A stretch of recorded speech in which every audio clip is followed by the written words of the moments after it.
So in other words, in a contemporary group, just at Paul's time, just at Jesus' time, also claiming to be followers of the New Covenant, which is the name Christianity gives itself. The New Testament is a variation on the New Covenant. And Jesus is presented as saying at the Last Supper, this is the New Covenant in my blood. Drink this, and so on and so forth. Of course, Jews would never drink blood, period. Even symbolically, that was forbidden, absolutely. Because according to Moses, the life of the blood was, the life of the animal was in the blood. And in the Noah episode, Noah, you can't even eat meat until Noah makes his sacrifice, but he's commanded the blood of the animal you are not to consume. So according to that passage in the New Covenant of the Gospels at the Last Supper, you're entitled to eat blood, drink blood, and things like that. And a human blood to boot. Well, that may be poetically very inspiring, but in Palestine it wouldn't have gone 1 inch. It's totally overseas. And where's the first place you see it? Oh, you'll see that whole thing in 1 Corinthians. Paul presents that as something that he has learned from some place, that's what Jesus said. So there's an indication that the first place you'll find it is 1 Corinthians. And you'll find it there when Paul was attacking Jewish dietary regulations. He's attacking things sacrificed to idols, as he calls it. You shouldn't worry about things sacrificed to idols. He starts off his discussion in 1 Corinthians 6, 7, and 8. He says, because an idol is nothing in this world. So since an idol is nothing in this world, what are you worried about? What are you telling me? The whole Old Testament, I don't say I agree with the Old Testament, is spending 10, 20 centuries attacking idolaters. Then Paul comes along and says an idol is nothing in this world, so you shouldn't worry about it. I mean, you see what I'm trying to say? I mean, this is a totally new departure. The question is, people in Palestine could never have been expected to understand that. And therefore, Paul is pursued by enemies who do want to kill him because the guy is a problem. But I have a feeling that the behavior of Paul is placed back into the situation of Jesus, so the Gospels try to make it look as if the Jews want to kill Jesus. I don't think that they did. I don't think that that's accurate. I'm not trying to get out of something, because James is not, no one is trying to kill James at all. And James is just killed by the establishment who are afraid he has too much influence over the mass of the people. But no people are trying to kill James. In fact, he's recognized, according to all our reports, as the righteous one by all groups. And all our reports tell us he has more influence over the mass than any other teacher. So how come James can go on functioning in Palestine for 20 or 30 years after the death of Jesus, and Paul can hardly walk around at all?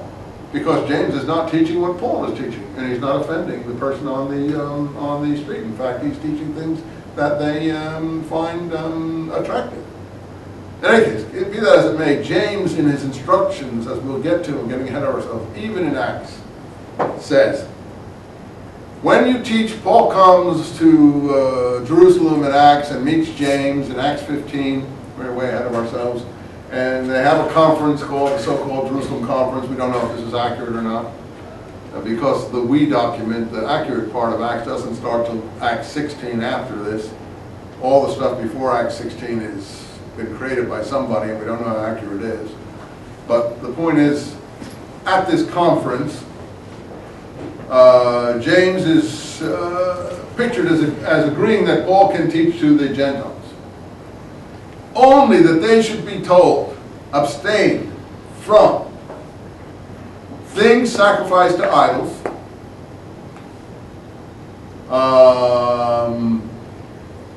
fornication, strangled things, which actually probably has to do with what do you call that? The stuff that dies of itself or is attacked by wild beasts. It's called carrion. Huh? Carrion. It's named from carrion. It's more complete in the pseudo-clementines. It's clearly carrion, which is a typical Jewish law. You'll find it in Ezekiel for the priest to abstain from carrion. And blood. Abstain from blood. That's a direct directive from James as leader of the early church to Paul as the condition of his teaching, even in the book of Acts, and Paul does not follow any of it. Does not follow any of it, and in 1 Corinthians he attacks this abstaining from things sacrificed to idols, which leads up to his presentation of the Last Supper, drinking the blood of Christ. So he not only contravenes everything in this, even Acts, which is a very sympathetic to Paul picture, he actually starts to attack things sacrificed to idol, which is the first thing he's commanded he's supposed to stay away from. So, I don't need to go into this. The point is that what I'm giving you here is what the average people hasn't even thought about. I'm not saying that I'm a genius. And most church people can't think about it because they're supposed to succor the flock. They're not supposed to cause questions in the flock. They have a community. If they start talking like me, they'll throw them out. They're not serving the community. I mean, how are they just causing dissension in the community? And their job is to make people happy in marriages, baptisms, deaths, funerals, help the people get through life, not to cause them to intellectually be disturbed. So you say, I didn't hear this in my church. Well, God, I hope not. You're not supposed to. Those guys, if they did, they would be run out of town on a pole. But that doesn't mean it isn't there. If you talk to them privately, you might hear them admit it's all there. But publicly, they're never going to say it because they're not doing their job. And they're just creating problems, and they would be considered troublemakers. So you say, well, you're a troublemaker. You know, we're in academics. We're trying to sort out these things. Okay, we're way beyond ourselves. Let's go back to what we're talking about. So he's talking about here the prophet Daniel, and as you said, this is a pseudepigraphic work. And you see how important the prophet Daniel was to these people? Let's go on. It's now the proper place, chapter 3 is where we can begin, to show the very name of Jesus was also the Christ, was honored by the pious prophets of old.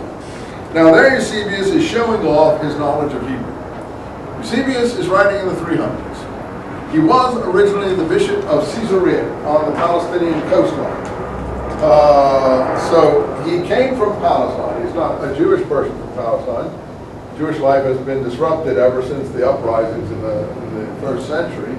If you want a map here, I think I'm given a map here, but here's the map. There's the Dead Sea. Here's Jerusalem. This is a ridge line of mountains. This is what we normally hear about Jaffa and Tel Aviv down here. Caesarea is here. It was a town built, guess who built that town? Herod. And why did he name it Caesarea? Oh, usual sycophantish activity of playing up to his patrons, naming cities in Palestine after them. So he named this city after Caesar. He named the city on the Sea of Galilee after another Caesar. What do you call that one? Tiberius. Well, that would have been a later descendant of his because Tiberius wasn't functioning yet. He named all kinds of places.